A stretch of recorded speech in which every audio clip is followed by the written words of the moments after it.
Hello guys, how are you guys doing? How is everything moving?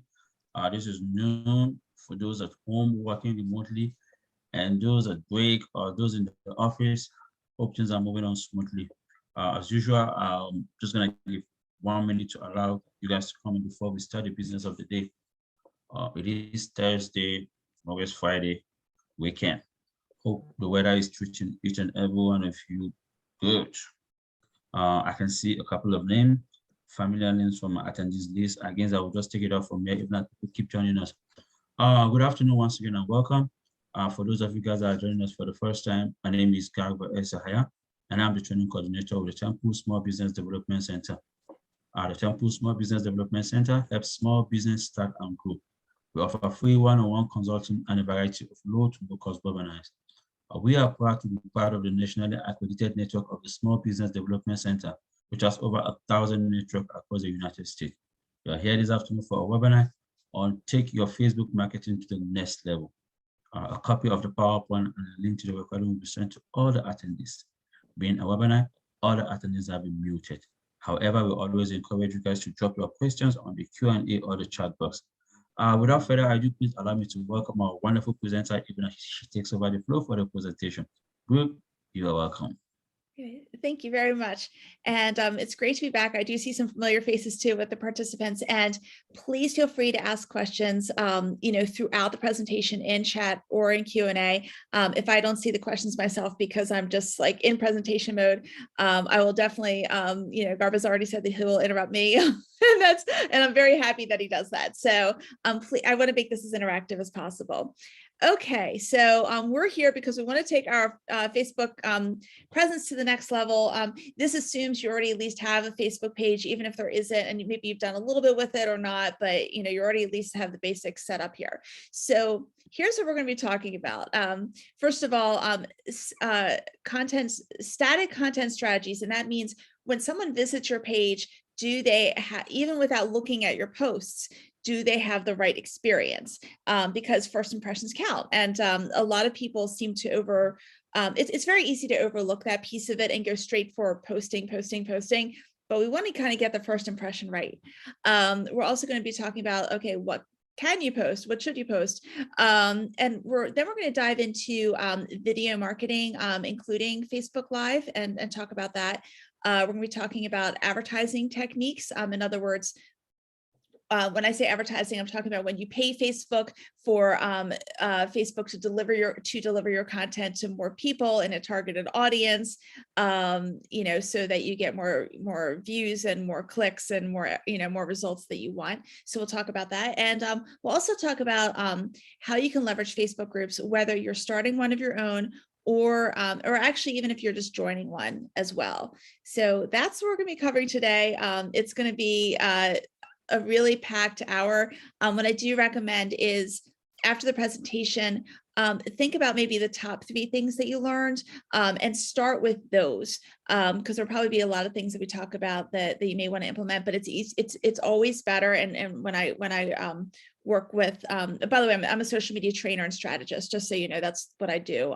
But when I work with small business owners, I find that it's better to do things incrementally. So I encourage you to do the same thing with this. Okay, so let's talk about how to make that great first impression. And I'm going to toggle back and forth between this PowerPoint and the Facebook as well. So first of all, but let me just kind of talk about this first just a little bit. And the first thing is, let's talk about your logo and banner image. And definitely, well, almost always you want to use your logo for your profile picture. But what you want to do is a lot of us have a logo where there's like a tagline underneath it or some small text underneath it. Don't use that version of your logo. Try to use a cleaner version of your logo without a tagline, because what happens is that on Facebook, it may appear, you know, semi-visible on your Facebook page when, you know, you see the, and I'll toggle back and forth between Facebook and this. When you're looking at the photo, like on your page, it may be clear enough, but when you're posting something, remember that your profile picture shows up every single time with your post. And if you see a tiny little tagline, it's going to look like a little squiggle of text. It's going to look very cluttery and not as professional as it could, and it won't reflect your professionalism. So I recommend having a really clean logo. With your banner image, you want to create a feeling with the desired result. So for example, let's say you're a mortgage broker. Instead of, because a lot of people like to put their logo up there too in the banner image. And again, I'll show examples. Instead of, what you want to put there is what people the desired result people want to receive, or the feeling you want them to have when working with you. So for example, if you're a mortgage broker, the desired result is a happy family moving into their dream home. Okay. So always do that. You want to have few words or no words in that banner, because you're going to have words everywhere else on your page. So, and words aren't as welcoming as an image. People think visually. That's just how we're wired. So this is your opportunity to tap into people's visual cortex. So let me just quickly show you. And again, I am, sorry, I'm pressing escape. There we go. Okay. So this is my, first of all, you'll see my logos right. My logo's right here. For me, like I'm just trying to create a happy, I want people to think of social media. I want people to think of something happy. So that's why I chose this image. There's also, here's another, no, let me not do it that way. This is a fake page I created, which really I think tells it even better. And I created this, so you know, I made up this logo. It's not a big deal. And then here's the image, because it's basically it's a make-believe company that creates packages of cookies for, you know, as corporate gifts kind of thing. And by the way, I have everything that I'm talking about. I have I think it's like an, oh gosh, it might be like an 18-20 minute video on YouTube that goes through step by step everything I did to create this page, including, you know, and including some of the things we're going to be talking about here. And what I'd like to do is, let me put this in chat just a second. This is my YouTube channel. It has more than 100 videos of tons of free tutorials, and I really encourage you to take advantage of them. It's like a free library of stuff. So I'm going to go over as much as I possibly can today, but you can always dig in a lot more deeply into a lot of these subjects we're going to be talking about with the YouTube library. So please feel free to take advantage of that. Okay, so let's see. Okay. Also, there is, actually, I should have, okay, so there's also the call to action button. That's the CTA button, which is call to action. That is, and I'll show it to you, the blue button that's kind of at the bottom right corner of your banner, and it might say, you know, contact, or, you know, book now. It's basically something you want people to do when they visit your page. So make sure that you do have your call to action button working. You can always test it. I'm also going to show you about fleshing out the about section of your profile and how to optimize it. There are two parts to your about section, and I will tell you that there is Facebook SEO, or search engine optimization. Once in a while, you do have people who are looking for a particular type of service on Facebook, not as often as on some other social media sites, but you want to make sure you're using keywords and everything like that in your about section, and that it shows well on your page. So I will show you that too. And then I'm also going to show you how to reorder the tabs when people visit your page too. So let me go. Probably the best one for me to, actually, this is a good one. By the way, if you ever want to see what your page looks like to the outsider, click on your icon right here, and then click on you, because it'll just go back to you as you, the person, rather as you as the person rather than you as the admin to the page. And now you can see what an outsider sees. So for corporate cookies, I created, this is the CTA button, or the call to action button. So I did that. And by the way, if you click on it, I actually have, I've already tested this, but I've actually created automated questions that people can click on. So for example, if I say, how do I order, customized cookie gift boxes? Actually, the answer is already here. I've already tested it. So I have a video on YouTube, and it says like automated FAQs. Go ahead and check that, or check the Facebook page setup tutorial that I have that's more recent, and you'll see how to do that. But that's a super cool feature. But that's the CTA button.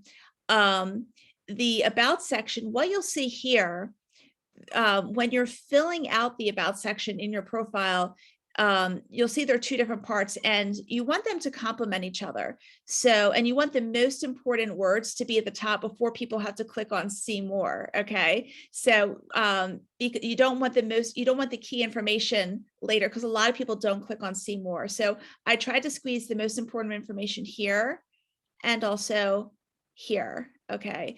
And remember, all of these, I threw in a bunch of keywords so I could show up in a search. Again, I just optimized this more for a demo than anything else. I don't want people to actually order cookies from me. But hopefully that kind of makes sense. Okay. And by the way, if there are questions, please let me know. Let me go back to the view as the admin to the page. So I went back and I clicked in here again to get there. If you ever want to reorder the tabs, see the tabs right here. You might want people to click on certain things versus others, because Facebook will only show the first 3 or 4 tabs depending on the time of day and how Facebook is feeling and where people are looking at it. And then there's a more button. Okay, most people don't click on more, so you want to put the most important ones here. So if you click on more and you click on edit tabs, you'll actually be able to drag and drop. So for example, if corporate cookies had offers, I could put them maybe up here. Okay, we don't, so I'm just going to put it back down here. So you can drag and drop certain things, certain sections you can move, but you can't activate on or off. They'll always be on. Other things you can activate, like reviews are on. If I wanted to turn offers on, I could. If I wanted to turn services on, I could. That type of thing. So anyway, just be aware that that tool exists. It's a super cool tool. Okay, let's see. Okay, so we talked about, so those are the basics of creating that, of creating a good first impression with your static content. But now let's get to the dynamic content. And when I say dynamic content, I'm talking about the stuff that you're regularly adding to your Facebook page, and for that matter, to all your social media. I do recommend that you don't treat Facebook like an individual silo. Facebook gurus, quote unquote, out there will say, oh, you want to create completely different content for Facebook than you do for Instagram, than you do for LinkedIn, than you do for Twitter. And I do agree that the post should be written very slightly differently, and maybe have a different, and there are different rules with hashtags or no hashtags, that type of thing. But how do I put this?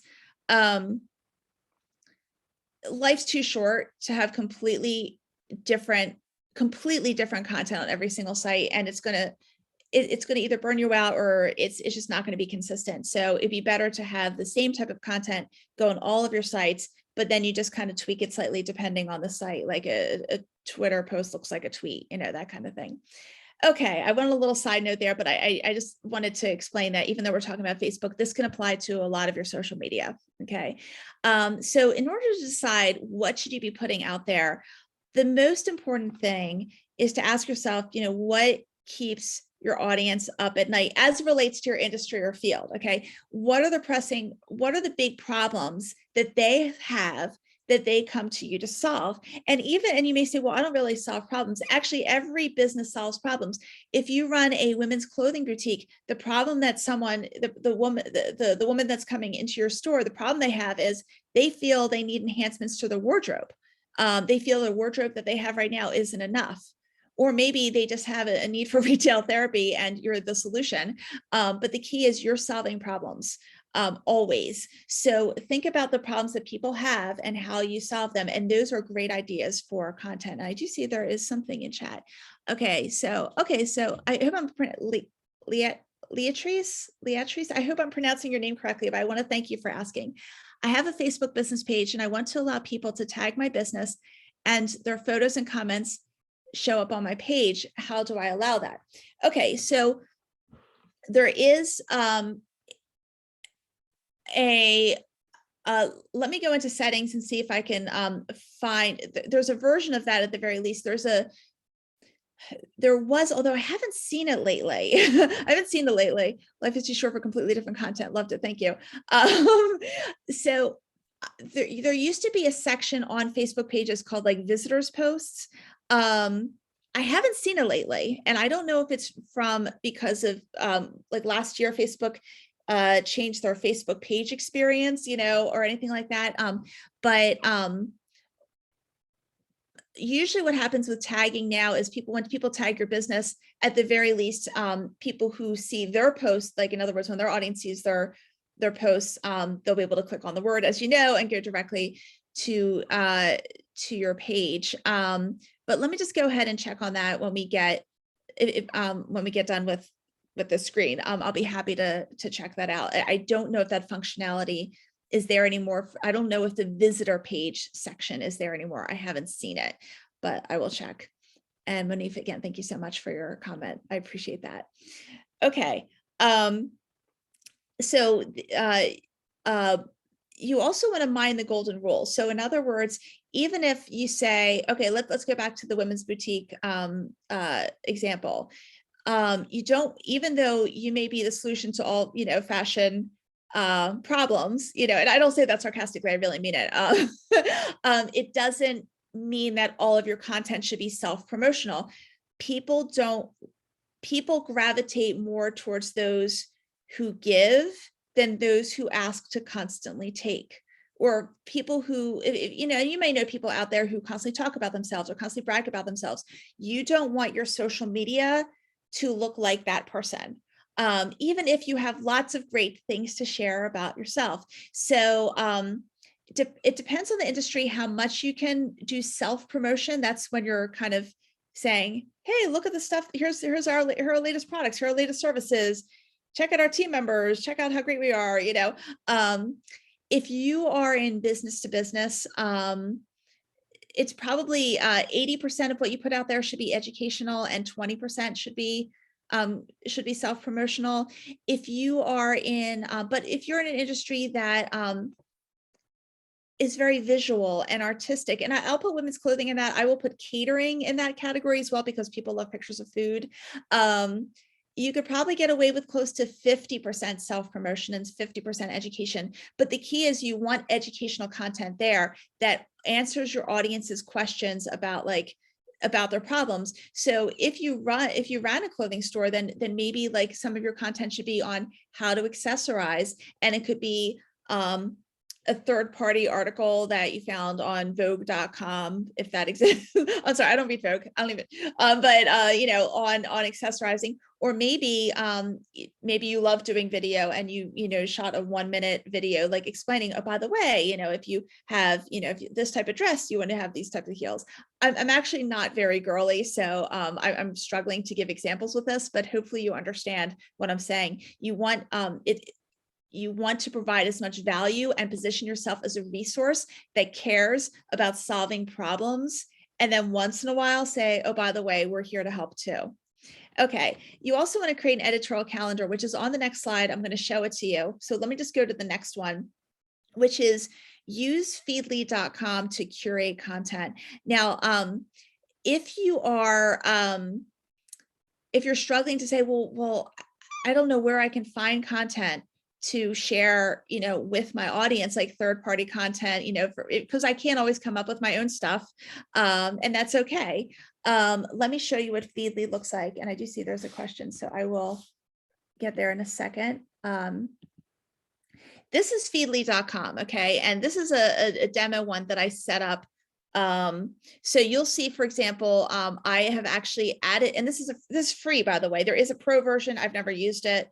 But in this free version, I've added like Mashable.com and socialmediaexaminer.com and socialmediamarketing.com, sproutsocial.com, and all these other resources. And every day I can see what the latest articles are that I can then share. So for example, let's say I do want to share an article about how to confidently show up in video. I could just kind of click on it. I click on it again, and I end up at the article, the actual article that I can then share with my audience. And sometimes I get the question about, well, are there copyright issues? No, you're literally sharing the link. Like I would share the link to I would share the link to socialmediaexaminer.com and say, oh, by the way, if you're looking to, if you feel a little shy with video and you want to be more confident with it, check out this article. Okay. And it goes straight to socialmediaexaminer.com. There's nothing, I'm giving them full credit. And what I'm doing is it's because even with my huge library of videos, I would still say 50% of the educational content I put out there is from third-party sources, because I don't want it all from me. I like sharing from other sources too. And I think we can all play it nicely. Okay, so you can work with a stylist too, in collaboration. Yes, that is absolutely true. Thank you. I love the ideas. By the way, definitely keep the ideas coming. Thank you. And Tiara, I think that's how you pronounce it. That's a beautiful name, by the way. Okay. And I didn't forget about Leatrice's question either, just so you know. I'm trying to be like systematic here and thorough at the same time. Okay.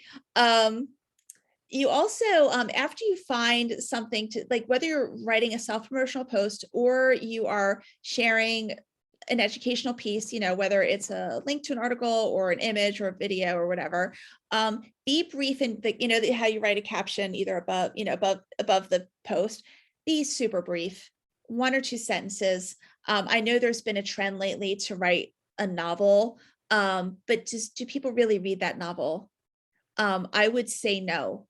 I would say that the great majority of people don't. If you have to click on see more and then you see paragraphs and paragraphs, it's overwhelming. And I don't think it looks as good as having 1 or 2 strong sentences that are a teaser to the content, and let the content that you're sharing speak for itself. When you use this method, not only is it a relief to your audience, by the way, studies have shown over and over again that shorter posts get more engagement. Okay, so you can use that as another reason too. But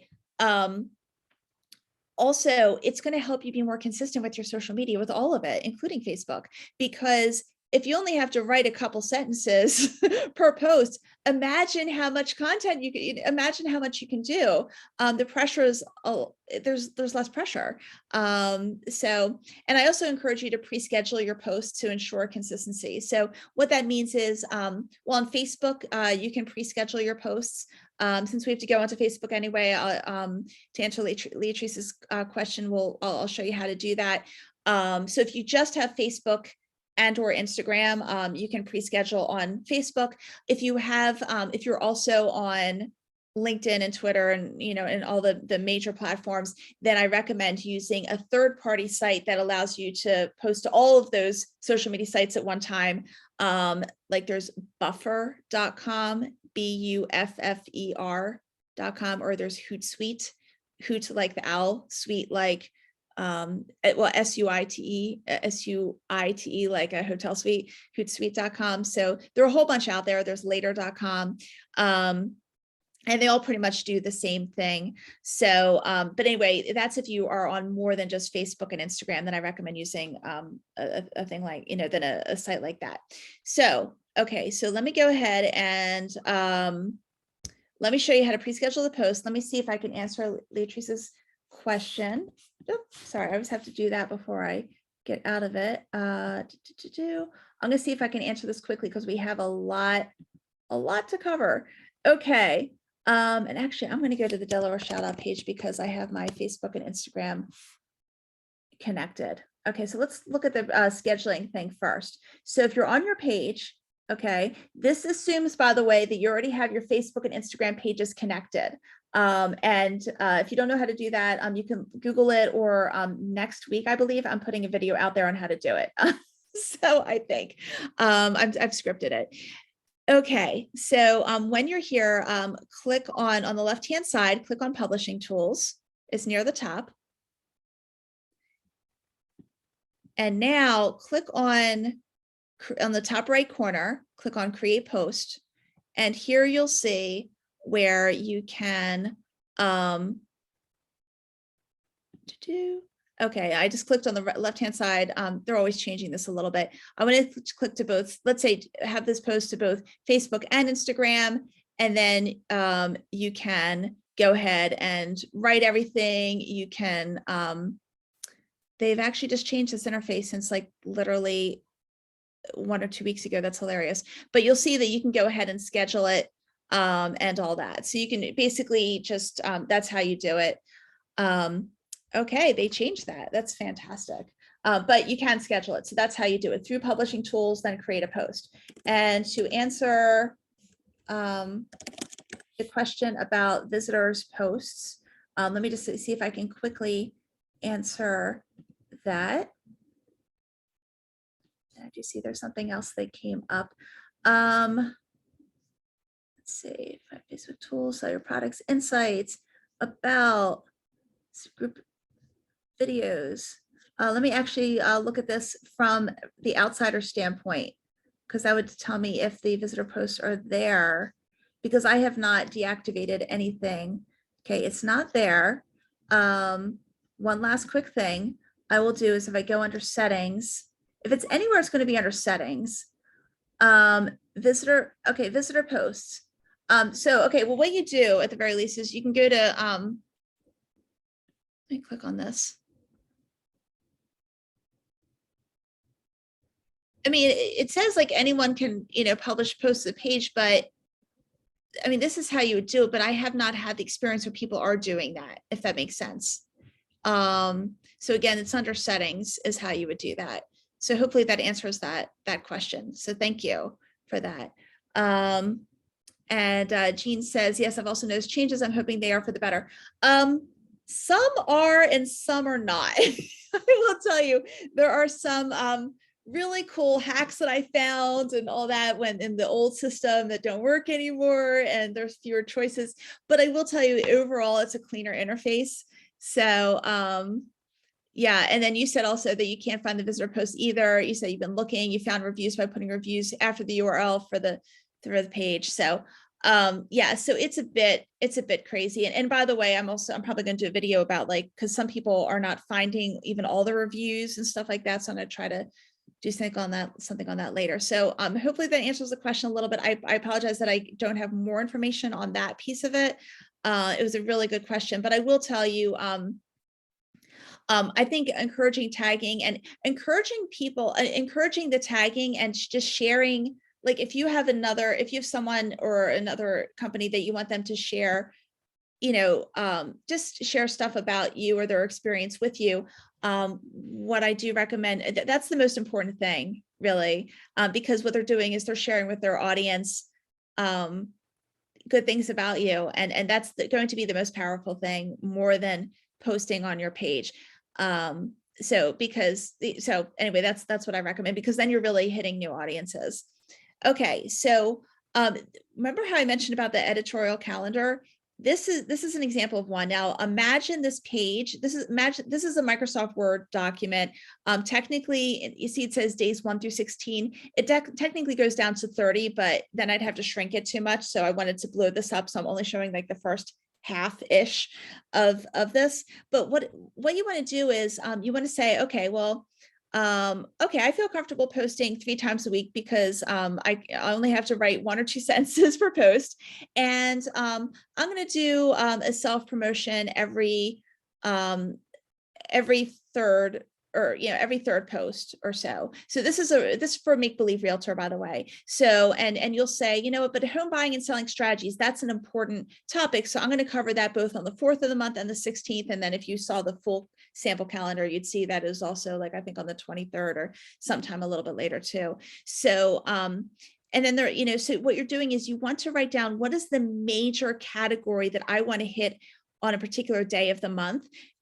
Keep it when you do things by day of the month rather than day of the week, the pattern isn't as obvious to people, and it gives you a choice of a greater number of topics that you can hit. Because I see a lot of people, it's like, okay, on Monday I post this, on Wednesday I post this, on Friday I post that. Well, you're missing, unfortunately, that you're missing the Tuesday, Thursday, Saturday, and Sunday people.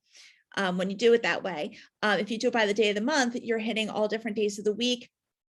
And even though there are slightly fewer people who are on social media on the weekends, but it's not that much less. So even if Thursday, let's say, we're the best day to post, or Tuesday, we're the best day to post, it's not that much more better. I don't know if that's the best way to say it, but it's not, yeah, you see what I'm saying? So you don't want to miss out on those other days completely. So I encourage you to do it this way. And then every single month you could say, okay, so the 4th of the month is coming up. I need to do something on home buying or selling strategies. You know what, I have a little video that I can share, or, you know what, there's a really cool article that came across my virtual desk that I'd like to, share, or I'm on Feedly. Let me see if I can find something. So this is a master plan that will be triggers for you on the different topics, so you can be strategic and make sure you're not too self-promotional, you're not so educational you forget to self-promote, but this way you'll always stay on track. And then the question is, should they just tag the business or hashtag? Oh, thank you for asking that. Okay. By the way, hashtags should almost never ever be used on Facebook, and I know that people are using hashtags on Facebook, but here's what I believe happened. Okay, let me start by saying that there have been numerous studies that have shown that the ideal number of hashtags on Facebook for engagement purposes is 0. Because what happens is that hashtags look like clutter. For those of you who are not as familiar with hashtags, it's the pound sign with a word right next to it. Hashtags serve as keywords, and keywords are important are especially important. Well, they're still somewhat important for Instagram, for Twitter. They're important. They have played a role in Pinterest in the past, but I think that has been dwindling. But on Facebook, people go on Facebook to see what their cousin is doing, what their old high school friend is doing, what their, neighbor is doing, before they move to, across town or whatever. So people aren't searching for topics to learn about by hashtags. So hashtags are meant to be as keywords for searches, and it doesn't work on Facebook. It shouldn't say it doesn't work on Facebook. It's just that people aren't using it for that reason. So what happens is that hashtags that are added to a post just look like clutter. So I think what happened in terms of, because you do see a lot of people use hashtags, I think what happened was one person said, ooh, Twitter and Instagram use hashtags. Let's put them on Facebook too. Then one person started using it, and then someone said, oh, that looks really cool. That must work because it looks very social media savvy. I'll start using it. And before you know it, you have, I don't know, thousands, maybe millions of people putting hashtags in their Facebook posts. And there are studies out there saying, please don't put it there. So it's basically someone's one idea that went horribly wrong. I know that wasn't your question, but it was kind of your question. So I just wanted to answer that. So value added there. But yeah, they should just tag your business. Long story short, they should just tag it. So that way you're notified. And then once you're notified, you can share that post. That actually would be a great opportunity. Then you can go ahead and share a post with your audience. So that way you're saying, hey, look at so-and-so who just posted about us, you could do that. That's all they need to do. Hashtags are not going to work. So sorry, I just went on a rant there, but oh my gosh, I'm so passionate about that. Okay, we have a lot to cover and we have 25 minutes. So we're going to make this happen here. Okay. First of all, when we talk about video, Facebook Live videos are going to get more engagement than any other post, including other videos. That said, not all of us are comfortable with live. I will tell you, as much as I'm on YouTube, I'm on YouTube all the time. I have a growing audience on YouTube. I am not comfortable with live. I'm a rehearsed, scripted kind of gal. What you're seeing now is live, but that's about as far live as I go. I don't like live videos. Even though I'm going to encourage you to do it, I do acknowledge the fact that if you can't do it, it's okay, because you could still do a pre-recorded video version of what I'm sharing. Okay, so here's some video ideas, okay? And I'm not saying that everything you do should be video, because you don't want people going on your page, it's like, oh, it's video, then video, then video. It's like, you want a mixture, but try to sneak in some video. Maybe if you haven't done video yet, try one video a month, and then try to ratchet up to twice a month. You know, I encourage you to do it that way, because if you say, okay, I'm going to do a video every other day, that's a bit ambitious. And it's not as sustainable than if you kind of ratchet up. Okay, so here are some ideas for videos. You could host a Q&A. This is really good if you're doing something live, you know, where maybe you already have some questions already in advance, you know, and these are questions that you're often asked about, you know, about a particular topic. And this is especially good if you, you know, because you're an expert in your field and you want to position yourself that way. And so you're answering those types of questions and having a conversation. And people are putting questions in the comment section. You can do a how-to video if that works for your niche. Maybe if you have a new product or service, this would be self-promotional, but I think there's a good reason to do a video for that, because you're creating something visual. Maybe you need to do an explainer video about how to use a new product, and this can be especially helpful for your most loyal customers, you know, to see that. Or maybe you have like, if you have, you know, brick and mortar facility, maybe to give a live tour, that could always be a lot of fun too. And by the way, if you are, you know, if you are doing live events, you can certainly integrate with Zoom. I find Zoom, I love Zoom, by the way, it's so easy to use. You can also interview a special guest once in a while. This is a great way for you to like kind of like really encourage relationships. And then also if you interview a special guest, they can invite their friends to watch the video or join in live, or not only their friends, but their colleagues and their customers, their whole audience. So basically you can gain a whole new audience that way, which is really great. And again, maybe you're sharing your own thought leadership or inspiration or expertise. That could be a video in itself. You know, really, I would say that I build almost all of my marketing is built on that bullet point right there. You know, I'm doing webinars, but I'm also creating videos where I am like sharing either a how-to or how to approach something, or, you know, here's, you know, here are a few, you know, like I just posted a video today about the best free stock photo sites that don't have, you know, where there are no copyright restrictions. And I vetted out like a ton of them and came out with like the best, my top 5. So like I shared something on that. So, you know, again, if you want to, the video is a great way to connect with people. And I will tell you that I didn't really start doing video actively until the pandemic, when I couldn't do in-person networking anymore, because that was a huge part of my business. And but I regret not starting video sooner. I really regret it. So I tell you, if you're not doing it already, do it a lot. Maybe you want to create some type of recurring show. That could also be a fantastic thing. And let me give you some other options. One of them is Facebook Live events. So when you are on Facebook Live, actually, I'll just quickly show you right here. So let's say you're about to start an event. Let's see, just a second. Okay, let's say you decide to do a live event. Okay, you'll see that you can either just go live right now or within 24 hours, or you can create a live video event. And this is especially good if you want to do registrations. And so, you know how you can create a Facebook event? Well, imagine you could be like a live video event. So it's like merging the two in one thing. So keep in mind that you can do that. Another thing that you can do, which I wouldn't be able to actually demonstrate without uploading a video, is Facebook Premiere. So you can upload, so let's say you have a pre-recorded video, which would be totally my style. And one of the options as you're uploading the video is if you want to do Premiere. And what that means is that you're setting it for a certain day or time. People can opt to get, you know, reminders about it. It's kind of creating a teaser, and it's helping to create almost the same excitement as something that's live without it being live. And then also when it premieres, you can be there to, you know, answer questions or, you know, have, manage comments much more easily than in a live event. So anyway, just keep in mind that that is available to you. If you don't want live, but you want a little more of the excitement of live, Premiere, look for that option when you're uploading the video. And if you already have videos on YouTube, on your website, on LinkedIn, or I'm sorry, if you already have, if we make these videos, be sure to repurpose them, put them in other places. YouTube is a great place, I think. But maybe some would be really great for your website. LinkedIn is a fantastic place. You could put in email blasts. You could just do a whole bunch of different things.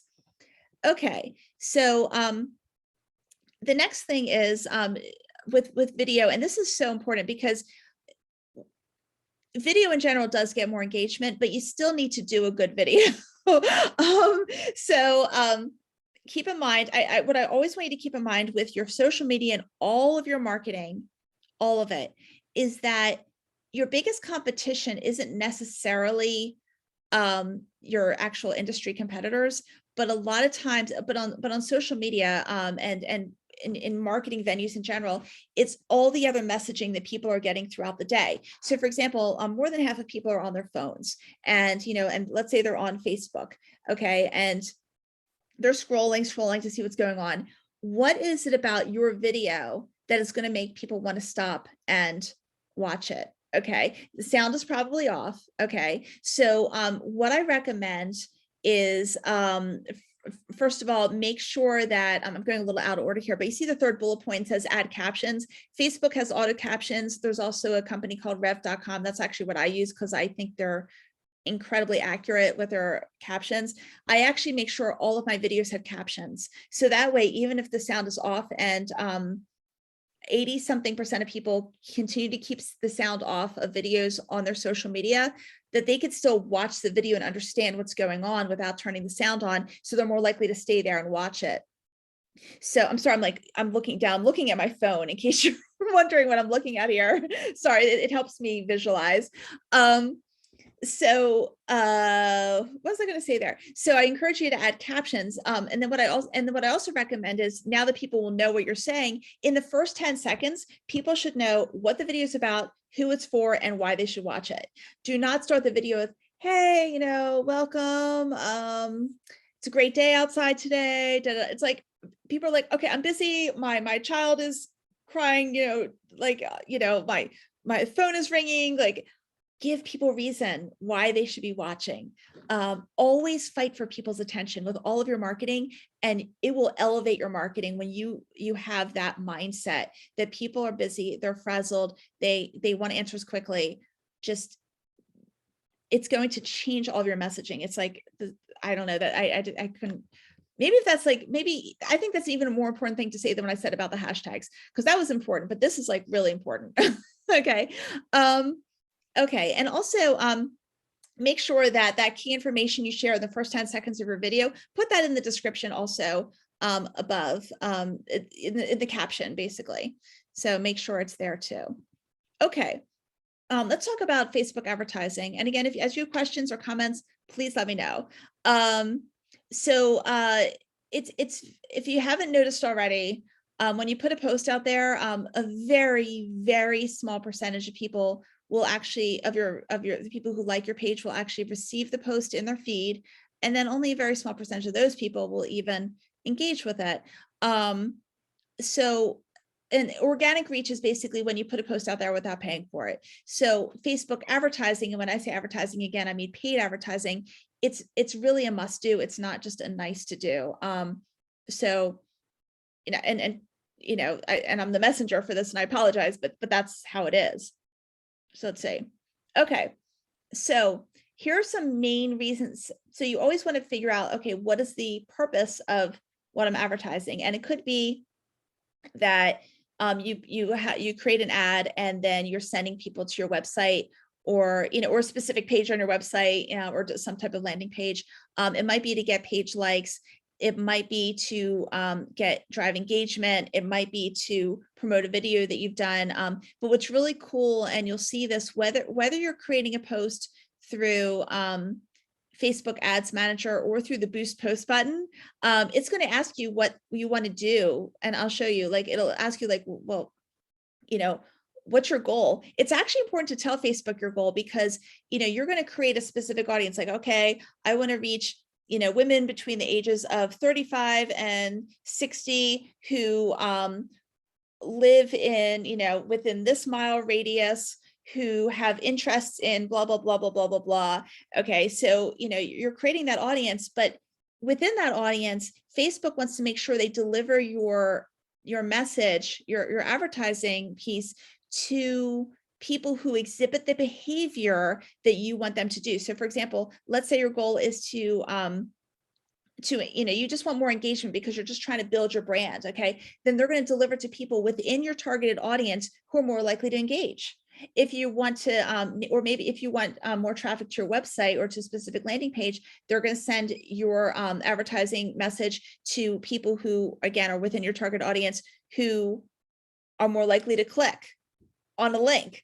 Okay. So that's why it's important to really understand what your objective is and to give Facebook that information. At the very bottom, it's, boosting a post is the quickest and easiest way to advertise. Is there a little less functionality? Yes, there is, but it's a really good way to start. Some people would, say, well, it's not the best thing to do because you could be doing blah, blah, blah, blah, blah, blah. But you know what, if it's a matter of advertising or not advertise, a Facebook ads manager can be a bit of a learning curve. And I will tell you, when I taught myself Facebook ads manager, it was not fun. I did it because I had to, because this is my job. But I didn't enjoy it whatsoever. And if social media were not my job, I probably would have never learned it. Honestly, I would have just pressed the boost post button. So I would say if you haven't done advertising yet, the boost post button is the best thing to at least start with. So for example, let me go back. Okay, of course it's doing this. This is very frustrating. Facebook makes it actually difficult when you're in certain areas to actually get back to the main part of your page. So for example, actually this is the one that I just put out today. So for example, if I click on boost post right here in the bottom right of the post, you'll see the goal. It says automatic, but you can always change it. Okay, so it literally does want to know like what your goal is. And then depending on what your goal is, it'll even say, oh, well, maybe you want to have, what button do you want and all that. And you can create your audience. I do recommend creating an audience. You can save your audience. So there is a lot more functionality with the boost post than there used to be. It's still not, there still could be more. You can't really do A/B split testing or anything like that, but it's a good start. So I do recommend that.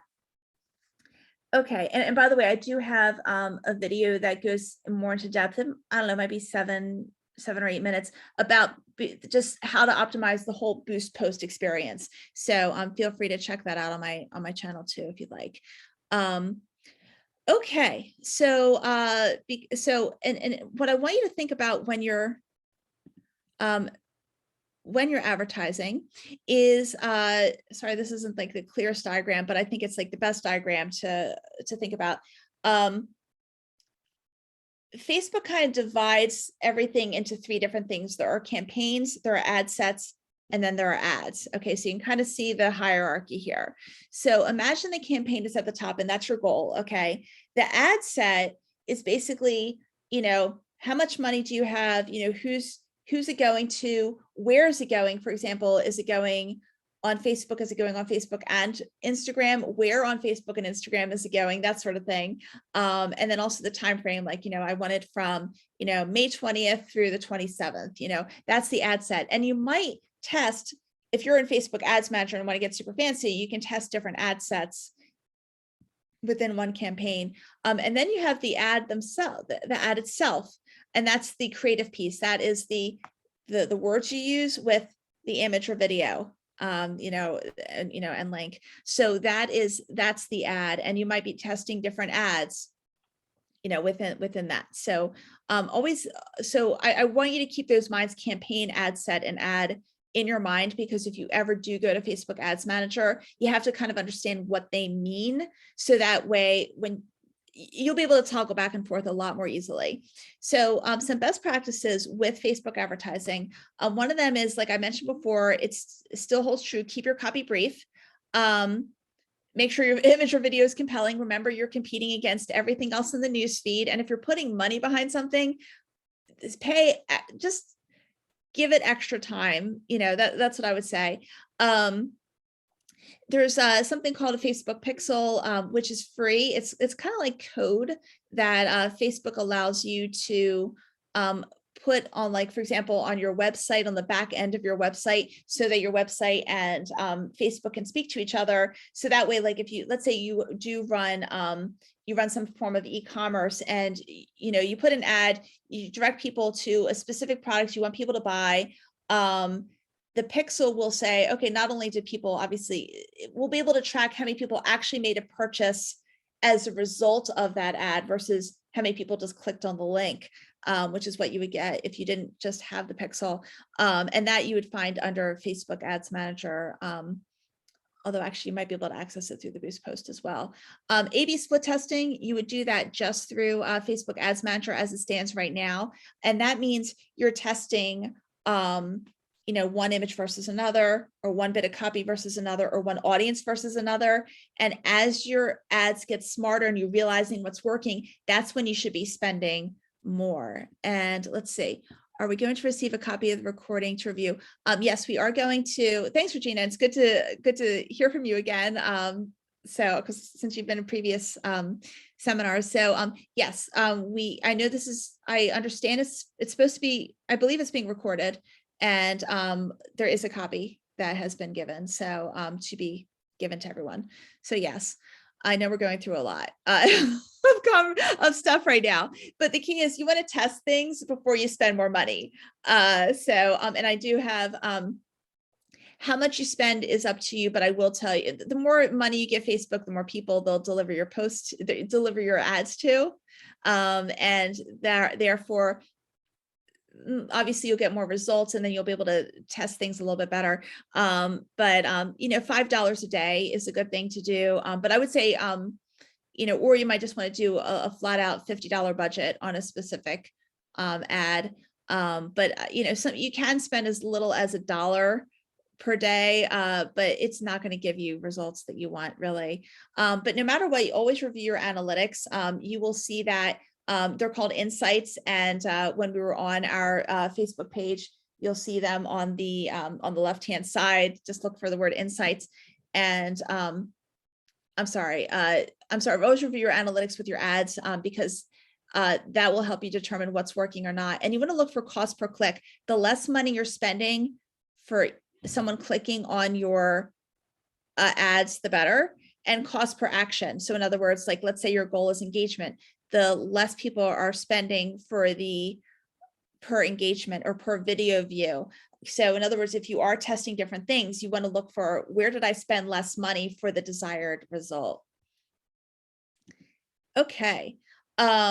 Okay, so with groups, we have just a couple minutes. So the main thing with groups is that when you will put a post out on a group, it's going to be delivered to more news feeds. Long story short, and more than 50% of Facebook users actually engage with groups each month. So it is actually a useful thing to do. And let's see, we have okay, gotcha. Thank you. So yeah, the form for this has just been sent for the survey.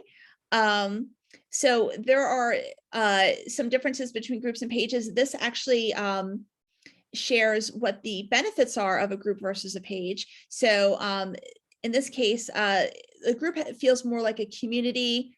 Anyone can set it up. It doesn't have to be the owner of the company. It encourages more conversation. It's less self-promotional. It builds more trust because, again, you're building that community. But the disadvantages of a group, again, I'm looking on the left-hand side, currently there's no advertising feature for a group. And it can be really time consuming as your group grows. I have a tiny little group that I just created it just so I can always experiment with a group and always check the functionality of things as I'm working with businesses. And I will tell you that I have like very strict rules with my group, like, do not ever promote anything self-promotional. The whole point of the group is to lift people up, like give shout outs to other people, other professionals, other businesses in the area. 90% of people like disregard this rule, and it takes time out of my day to say no. This is not shouting out about yourself, it's shouting it out about other people. So, and that those are my problems. But the thing is, all group moderators deal with these issues eventually. The other thing too is like, the message that you want to put out there can be diluted as your group grows. So keep those things in mind. You might want to make your group a customer service venue, or or might be something for your clients or VIP clients. Okay, so it's a private group just for them. By the way, if you make a group private, you can never turn it back to public, because Facebook says that once a group is private, people have joined because it's private. So it would be a privacy disruption or whatever, if you were a breach of their privacy, if you were to all of a sudden make their privacy public. But you can always turn a public group private. So you can always go, it's a one-way thing. So just be careful before you turn a group private. You can maybe have a support group or forum for advice. Or again, this could be like a topic focused type of community. And what you want to do is you're going to create a group. I'll just quickly show you where you do that. I'm constantly having to do this. And by the way, if you ever have frustrations with Facebook, so do I. So, and I do this for a living, so don't feel bad. So what you're going to do is you click on the 9 dots right in the top right corner, and then you'll click on create a group, and you literally go from there. I will tell you, we already talked about the private versus public. You'll also be able to choose if your group is hidden versus visible. And what that means is, can people find it in a search or not? So do keep that in mind. Let's see, do you mind posting your YouTube channel information again? Yes, I can absolutely do that. Just a second. Bear with me. I have to close this. Thank you for asking about that.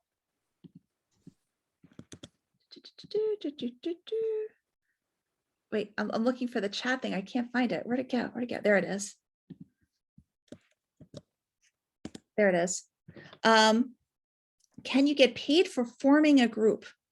I think there are paid versions of groups. Or you know what you could do? I think you form a group, but then like you might have an outside vehicle for having people join a group, like payment that way. But I believe there are paid things you can do. I haven't done that with businesses yet, but you're asking such really good questions. If you email me, let me put that's my email address. Email me that question also, and I will see what I can find for you. So just because we're a little bit, we have 2 minutes. So, but let me see what I could find for you. But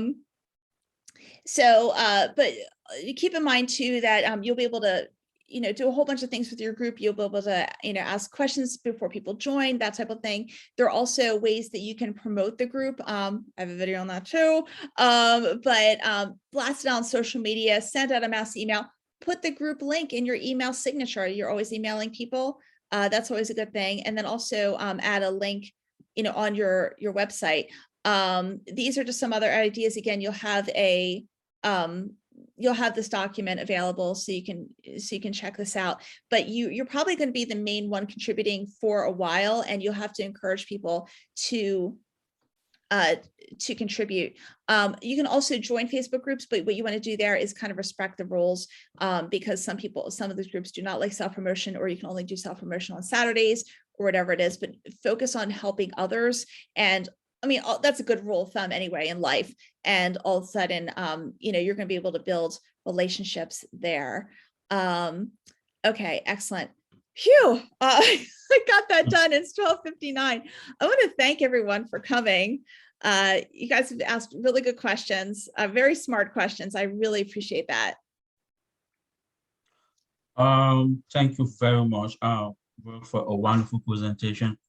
And I also want to use this opportunity to thank my wonderful attendees. I also like the way the presentation actually flowed. It was more or less like an interactive section. Before we wrap it up, I also just want to draw your attention once again that I did posted a 30-second survey about today's webinar. Remember, we at Temple SPDC, we always cherish your feedbacks, even as it helps us to improve on the services we provide to you guys at a no cost. So kindly take 30 seconds of your time and to help us to fill out the survey link I posted. But I think from what I'm seeing on the chat list, it's been a thank you, a thank you, and thank you, and a thank you. And I guess in the absence of no any other question, we'll just call it up a day. Thank you, and do enjoy the rest of your day. Bye-bye. Thank you. Bye.